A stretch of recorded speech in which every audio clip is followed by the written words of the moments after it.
Yo, what's up guys, welcome back. So, new Nekroz support finally for the TCG. I think these cards were revealed like almost half a year ago in the OCG, so I remember trying them out. The build was a little bit different compared to them. I was running Sophia as well.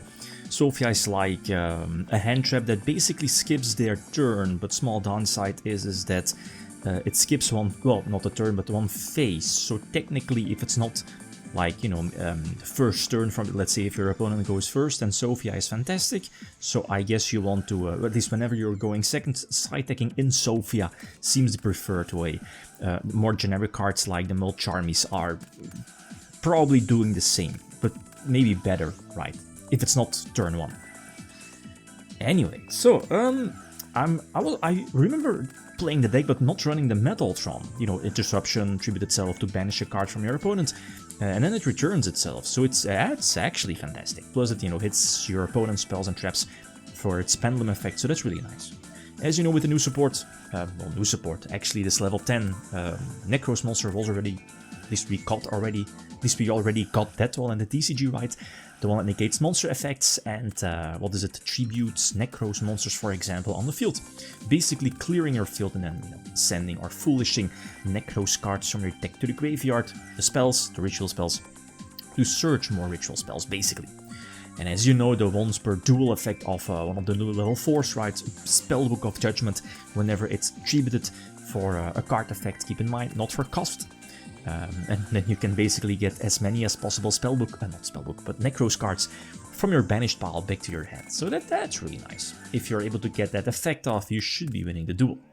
But these end boards, like I guess this is pretty much the preferred end board for Nekroz nowadays, you know, with you know, the monster effect negation level 10. You can Trish during their turn, during your turn. You have Yugioh to prevent extra deck monsters from being activated, and Metaltron, right, to disrupt basically any big boss if they have it. So here indeed I lose my Yugioh, but it doesn't really matter, right? And this is so cool, like, you know, Metaltron is not once per duel, or it doesn't permanently banish itself, so that's nice. Returns and then just banish itself again for next turn. So especially, you know, when I probably should have waited. I mean, you're eventually searching another Metaltron, use it in the pendulum scale, right, and then banish Metaltron on field, and then banish the spell, etc, etc, right? Here in this case it didn't really matter that much. Okay, a small difference compared to the previous time I played the deck was a Dogmatika package. I guess one Maximus is more than enough. Sure, it might make you a bit weaker to Bestials if Maximus is already in the graveyard, so keep that in mind. But Nadir Servant is far too good, especially, you know, the fact that the card is at 3. Grind gives you a couple of draws, Maximus searches, you know, with Herald and so on, so I think it's definitely it. Super flexible for both going first and going second. So let's see, we get double Bestial, that's fine. We can go for the level 10 from the banished pile, you know, the quick play spell, special summons or ritual summons from the banished pile. So that's already nice. Now I can negate monster effects, which I guess Nekroz was somewhat weak to, looking at Nip basically. So the Bestials are fine, we're not using the level 10 for that, we are waiting on a potential Nip, which in this case, I guess is the only hand trap that can nuke us. So, let's see, are we able to trigger the level 4 though? Yeah, we can get it back to the hand, and I think Valk, I think we should be able to go for Valk, yep, Brionek to search Valk. Cycle, we can get Valk on field, quite conveniently we can, you know, use the new level 4s, which are basically better than all the Mindjuice and Senjuice as a tribute fodder on their own right, similar to Shurit, so you don't need the other levels or other monsters, you can just, very you know, similar to Kishkis, use one of them as a entire tribute fodder. So we can again go for Trish, old school Trish. Keep in mind your opponent needs to have at least one card in hand, one card on field, and one card in graveyard to use that effect, right? Anyway, so this is more than enough, right? Should be more than enough. I'm not so sure about the ratios, like 3 and 3 might be, I guess it's fine. Very similar to Mindjuice and Senju, right, in the old school days. And then probably just one Ariel and, what's the other one? You have Sorcerer, which is not in the main deck, the one that foolishes and searches spellcasters, and Shurit, of course, yeah. I think those are just fine as a one-off. But can feel free to leave suggestions. Malice. This is, I guess, very similar to like the Mermail approach.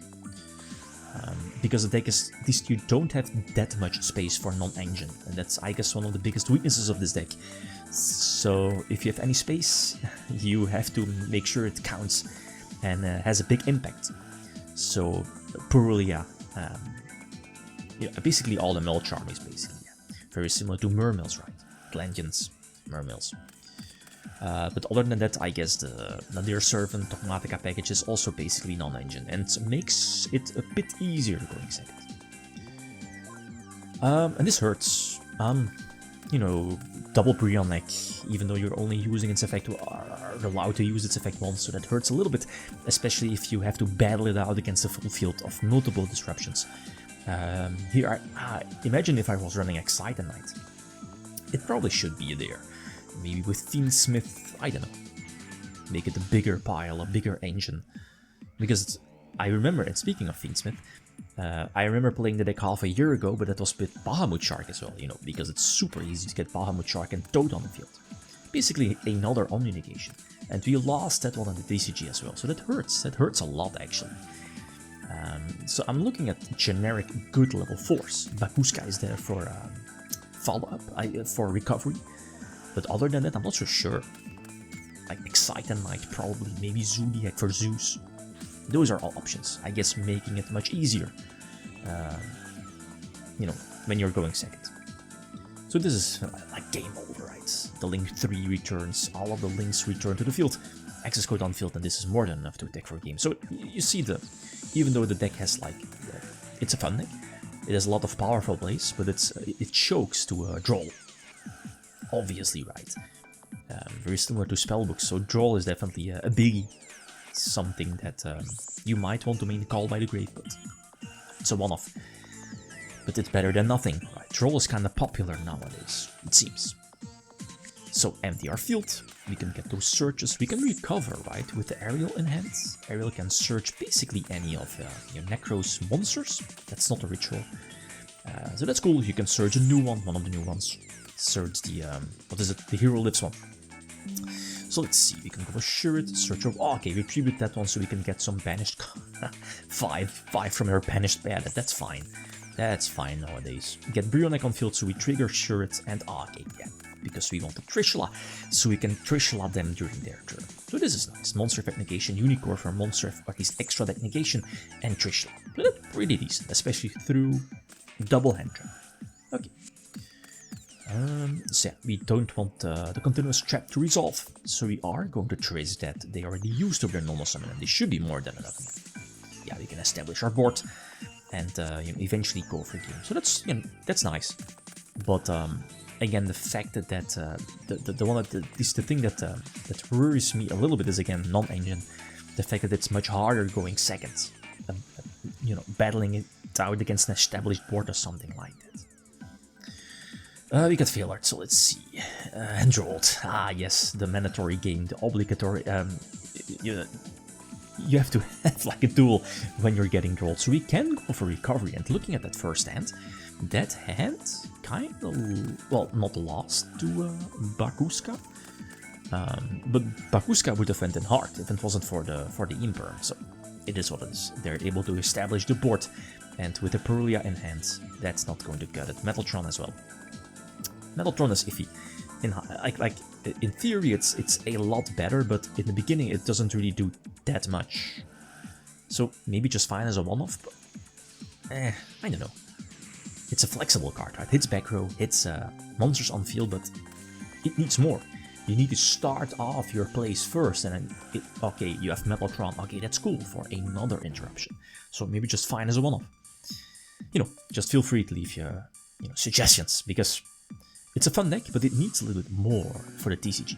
And Droll is a big hand trap that nukes this deck. So suggestions are definitely welcome. Okay, guys, this is it. Thanks for watching. Feel free to leave a comment or like if you enjoyed the video. Big thumbs up. Peace.